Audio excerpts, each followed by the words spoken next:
Assalamualaikum warahmatullahi wabarakatuh. Selamat siang. Selamat datang di seminar peningkatan keterampilan dan daya saing bantuan program pelatihan Kemnaker. Yang terhormat Ibu Nita Puspitasari AMKOM dan Ibu Dea Irman Nurlina Eskom selaku perwakilan Bina Intala dan selaku narasumber pada hari ini. Salam sejahtera bagi kita semua.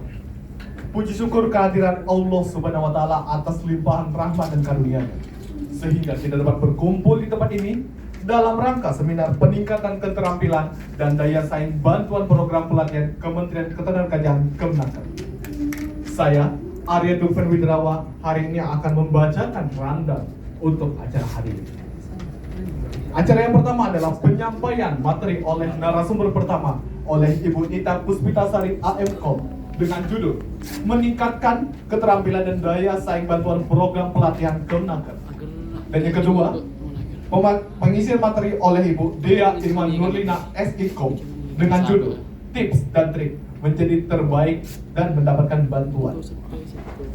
Sesi berikutnya akan ada sesi tanya jawab, dan yang terakhir akan ada sesi penutupan seminar. Tanpa berlama-lama lagi, kita akan memulai dengan pembacaan narasumber pertama oleh Ibu Nita Puspitasari AMKOM dan akan dilanjutkan oleh moderator kita yaitu Ibu Lutfiah Rahmawati. Ibu Lutfiah Rahmawati, dipersilakan. Baik, terima kasih waktunya Mas Arya. Assalamualaikum warahmatullahi wabarakatuh. Selamat siang Bapak Ibu semuanya. Sebelum acara dimulai, marilah kita bersama-sama panjatkan puji syukur kita kehadiran Tuhan Yang Maha Esa, di mana kita sampai pada hari ini di acara seminar peningkatan keterampilan dan daya saing bantuan program pelatihan Kemnaker untuk LPKS dan BLK komunitas. Saya ucapkan selamat datang kepada narasumber kita, Ibu Dea Irman Nurlina SIKOM dan Ibu Nita Puspitasari AMKOM, dan para tamu undangan yang berbahagia. Untuk mempersingkat waktu, saya persilahkan Ibu Dea Irman Nurlina SIKOM untuk menyajikan materinya. Sebelum materi dimulai, silakan penanya nanti bisa menyebutkan nama asal daerah pimpinan, dan dimohon juga untuk pertanyaan disampaikan secara singkat dan jelas. Dan kami buka termin pertanyaan pertama ketika Ibu Dea Nurlina sudah memaparkan materinya. Kepada Ibu Dea Irman Nurlina SIKOM, dipersilahkan untuk menyampaikan materinya.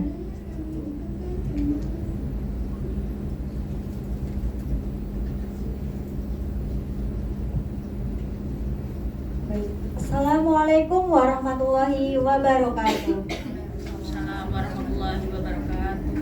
Terima kasih kepada moderator atas kesempatan yang sudah diberikan kepada saya. Baik, di sini Assalamualaikum warahmatullahi wabarakatuh. Selamat pagi. Pagi. Perkenalkan, nama saya Dea Irman Nurlina. Di sini saya akan menjelaskan tentang bantuan program pelatihan Kemnaker untuk BLK komunitas dan LPKS. Seperti yang kita ketahui bahwasanya dunia kerja saat ini sangat berkembang dengan cepat. Seperti kebutuhan tenaga pekerja yang terampil dan berdaya saing pun semakin meningkat. Oleh karena itu, Kemnaker menghadirkan program pelatihan untuk meningkatkan sumber daya manusia di Indonesia ini. Untuk bantuan programnya berupa Global Skill Training untuk LPKS dan BLK komunitas.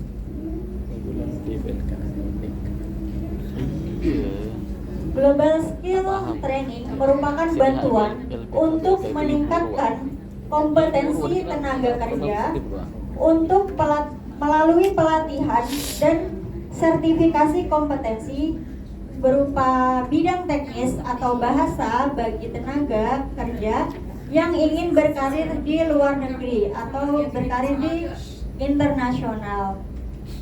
melalui LPKS dan BLK komunitas.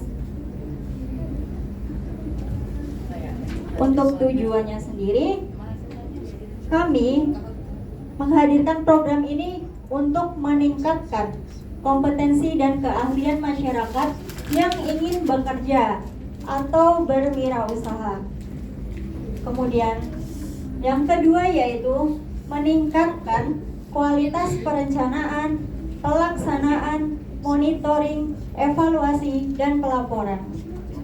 Yang ketiga yaitu mewujudkan kolaborasi antara kebutuhan pasar kerja dengan dunia industri yang terampil.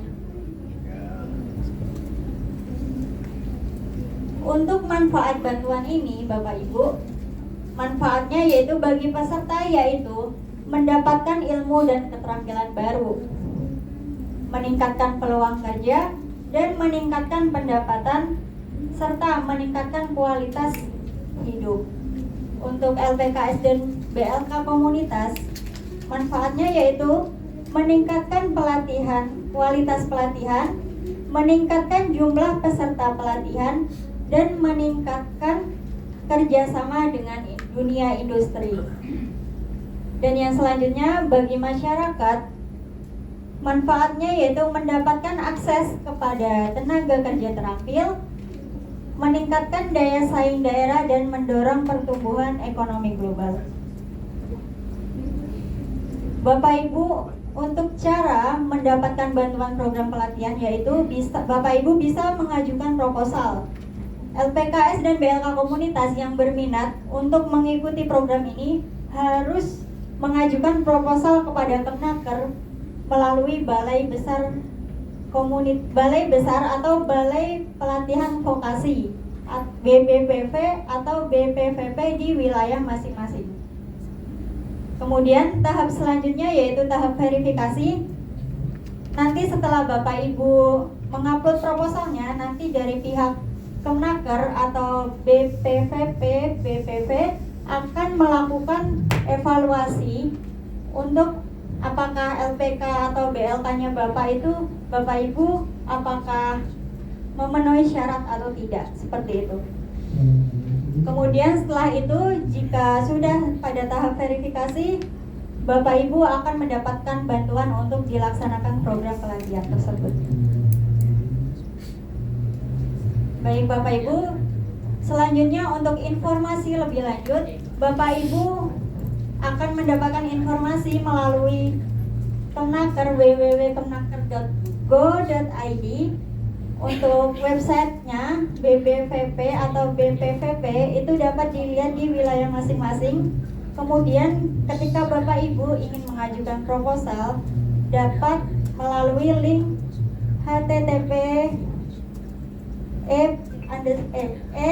proposal.kemnaker.go.id, seperti itu. Cukup sekian informasi yang dapat saya sampaikan. Apabila Bapak Ibu ingin mengajukan, bisa melalui cara-cara berikut, bisa mengunjungi link-link berikut ini.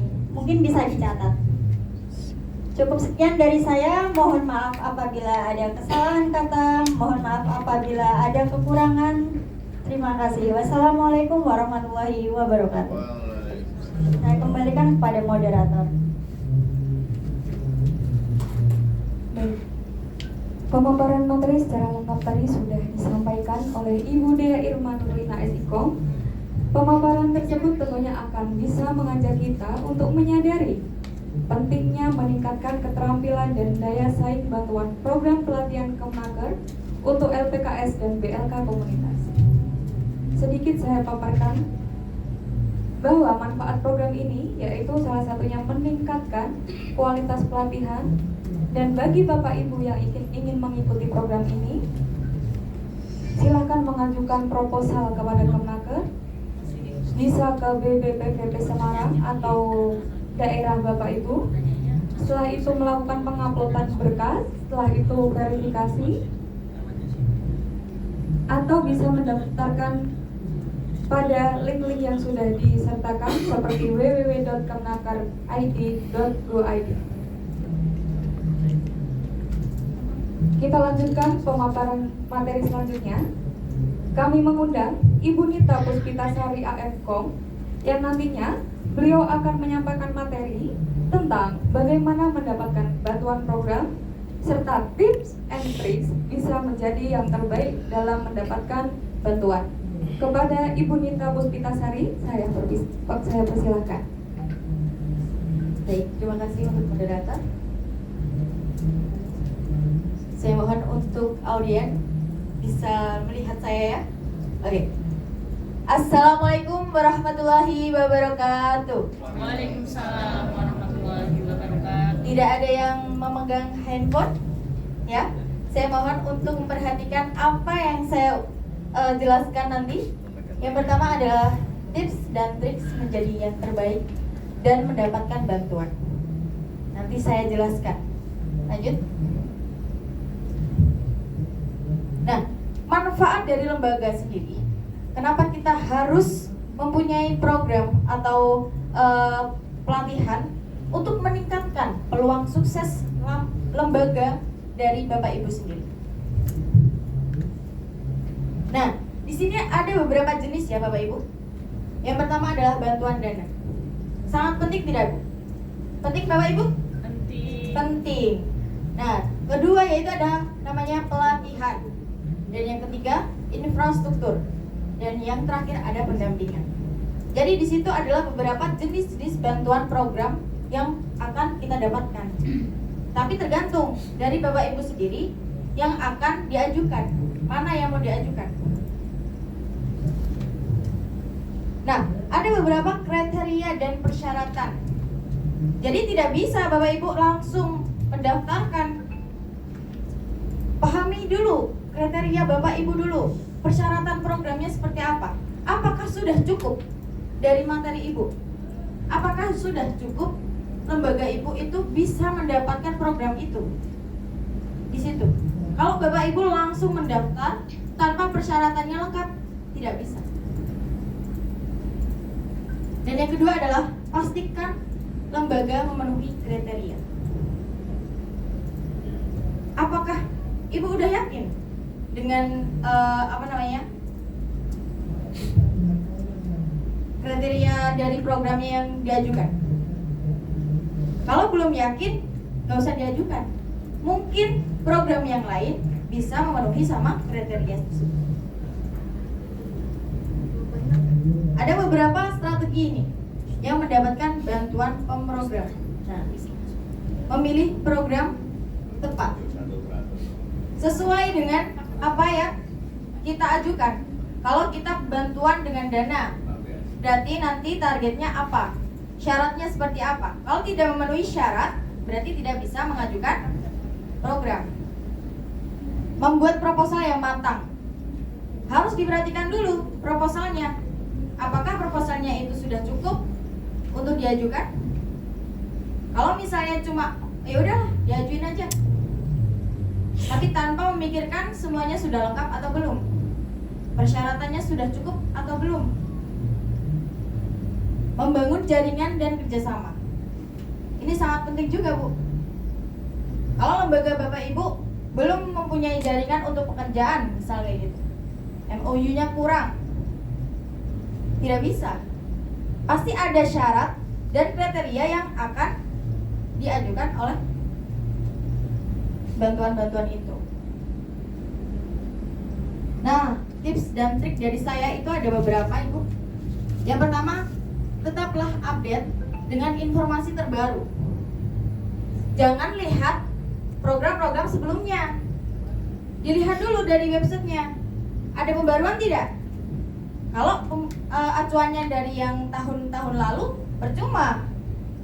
Karena pasti ada yang terbaru kan? Kemudian yang kedua yaitu ada proaktif dalam mencari informasi dan mempelajari program-program bantuan. Ibu harus baca-baca di situ. Banyak sekali di situ. Ya sudah dijelaskan sama Ibu Dea tadi. Websitenya sudah disertakan tadi. Bisa dibaca di situ. Ada beberapa juknis yang harus dibaca.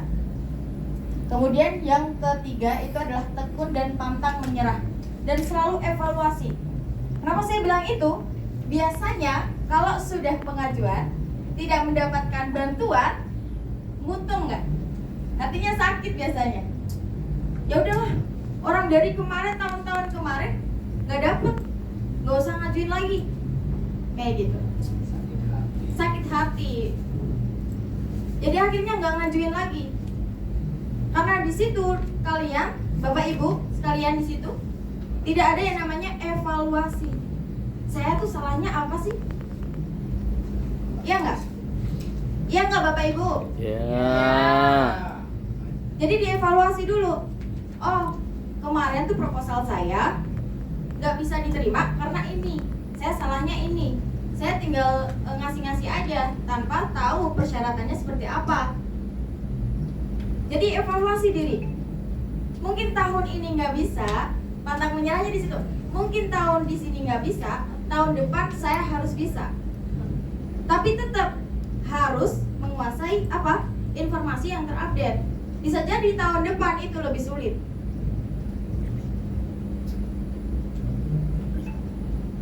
Nah, terima kasih. Ini adalah trip dan trik saya untuk Bapak Ibu sendiri. Saya akhiri bila kata saya yang salah. Wassalamualaikum warahmatullahi wabarakatuh. Waalaikumsalam warahmatullahi Terima kasih Ibu Nita Puspitasari AMKOM.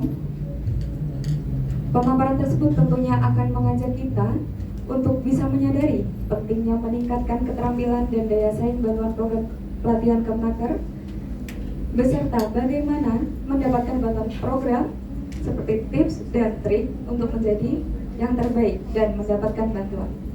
Seperti yang sudah dijelaskan oleh Ibu Nita, seperti strategi mendapatkan bantuan program dengan memilih program yang tepat dan membuat proposal yang matang. Benefitnya seperti mendapatkan bantuan dana, pelatihan, pendampingan, dan infrastruktur. Beberapa tips seperti tetap update pada info yang terbaru, proaktif mencari informasi, dan tekun pantang menyerah, serta selalu evaluasi. Dan kriteria untuk persyaratannya seperti memahami kriteria dan persyaratan pada program yang ingin diikuti dan memastikan lembaga memenuhi kriteria. Untuk memperjelas pemahaman materi pada kali ini, kami mengundang peserta yang hadir untuk bertanya. Kami buka untuk termin pertama dengan kesempatan 2 penanya. Baik, Pak Eko, ada pertanyaan? Baik, terima kasih. Pertanyaan untuk Mbak Nita. Sebelumnya, Pak Eko, mohon maaf. Untuk penanya, silakan menyebutkan nama dan asal daerah kepemimpinan. Baik, nama Eko Prianto dari Yogyakarta. Pertanyaan pertama, tadi di awal disampaikan oleh narasumber Mbak Nita bahwa terkait dengan strategi proposal untuk memperoleh bantuan dari kementerian, kami di lembaga sudah mencoba melakukan beberapa hal seperti tadi yang disampaikan oleh Mbak Nita. Namun demikian, karena kami termasuk lembaga baru, kami sudah mengikuti juknis yang ada. Proposal yang kami buat itu sudah mengikuti juknis tersebut. Namun demikian, sampai saat ini kami belum pernah sama sekali mendapatkan bantuan tersebut. Apakah ini ada korelasinya dengan yang Mbak Nita tadi sebutkan harus punya jaringan atau punya link? Itu Mbak Nita. Cukup sekian Mbak Nita, terima kasih. Terima kasih kepada Bapak Eko untuk pertanyaannya kepada Ibu Nita. Di mana ada lembaga baru yang sudah mengikuti juknis yang ada, tapi belum mendapatkan bantuan tersebut. Apakah harus memiliki link atau jaringan untuk mendapatkan program tersebut? Untuk Ibu Nita. Baik. Pertanyaannya bagus ya Bapak Eko. Jadi apakah kita perlu link untuk mendapatkan bantuan? Sebetulnya bisa jadi itu adalah jembatan dari kita untuk mendapatkan bantuan program. Tapi sebetulnya bisa dilihat dulu Bapak Eko, apakah lembaga Bapak itu sudah terakreditasi? apakah mutu Bapak dari lembaga-lembaga Bapak itu sudah bagus? Dari siswanya mungkin mutunya itu sudah memasuki dari level tertentu, seperti itu. Jadi sebenarnya kalau link itu memang membantu, tapi dilihat dulu dari lembaga Bapak. Link itu akan mengajukan, tapi harus melihat dari lembaga Bapak sendiri. Jadi lebih tepatnya seperti kita itu kalau mau mengajukan seseorang, kita harus tahu kompetensi apa yang diajukan. Kalau dia tidak mampu, kita juga salah, Pak. Pasti disalahkan sama pemerintah. Kok diajukan? Dia kan tidak sesuai dengan kualitasnya. Dia tidak bisa, kenapa diajukan? Seperti itu. Hanya membantu sebenarnya, jembatan saja. Tapi dilihat lagi, balik lagi ke lembaganya sendiri. Mutunya sudah betul apa belum? Seperti itu. Apakah pertanyaan saya sudah cukup, Bapak Eko? Belum memuaskan. Praktek di lapangan yang terjadi selama ini itu beberapa lembaga itu yang belum memenuhi kriteria, contoh belum terakreditasi, kemudian dari segi siswa dan lain sebagainya itu belum memenuhi syarat menurut hemat kami. Tetapi kenyataan di lapangan itu mendapatkan bantuan berupa program. Artinya persyaratan yang tadi Mbak Nita sampaikan harus terakreditasi, kemudian jumlah murid dan lain sebagainya, itu dalam tanda petik tidak berlaku secara universal. Terbukti beberapa LPK yang tidak memenuhi syarat itu tetapi tetap dapat bantuan program pelatihan. Jangan buka aib lah. Itu Mbak Nita. Nah ini kondisi real di lapangan. Kondisi real di lapangan. Apakah kemudian ini yang berperan adalah tadi dalam tanda petik relasi atau jaringan? Gitu Mbak Nita. Baik, saya terima ya pertanyaannya Bapak, bagus sekali ya. Jadi memang banyak sekali kita harus membutuhkan link ya Bapak. Kalau kita nggak ada link, kita juga tidak dipercaya oleh atasan. Bisa jadi seperti itu mungkin. Artinya antara link dan syarat yang ada, ini lebih berat linknya atau kelengkapan syarat? Lebih berat di link. Nah, oke. Tadi yang penting punya link atau jaringan ya? Iya, harus. Oh iya. Iya. Relasi Pak Eko. Relasi, betul. Orang dalam. Bapak Ant- Eko sudah cukup, Ya, cukup. dengan pertanyaannya? Cukup. Baik. Saya kembalikan kepada moderator. Baik, terima kasih jawabannya Ibu Nita Puspitasari, AMKOM, dan terima kasih atas pertanyaannya Bapak Eko. Alhamdulillah, rangkaian seminar peningkatan keterampilan dan daya saing satuan program pelatihan Kemnaker untuk LPKS dan BLK komunitas sudah selesai. Semoga apa yang disampaikan oleh narasumber hari ini bisa bermanfaat sebagai pengetahuan dan kesadaran bagi kita semua dalam memaksimalkan peran dan fungsi LPKS dan BLK.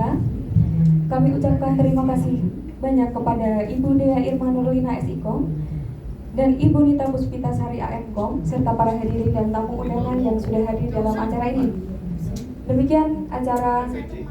Saya sebagai moderator memohon maaf sebesar-besarnya apabila berlangsungnya acara seminar saya banyak kesalahan. Sekian dari saya akan kembalikan kepada MC. Wassalamualaikum warahmatullahi wabarakatuh. Baiklah, terima kasih kepada moderator dan narasumber pada hari ini. Sepertinya kita sudah mencapai penghulu pada acara hari ini. Sebelum kita menutup acara, biarkan saya membicarakan satu pantun. Ada udang di balik batu, kalau hidup jangan merutu. Mari kita bersatu padu, Indonesia satu. Terima kasih. Wassalamualaikum warahmatullahi wabarakatuh.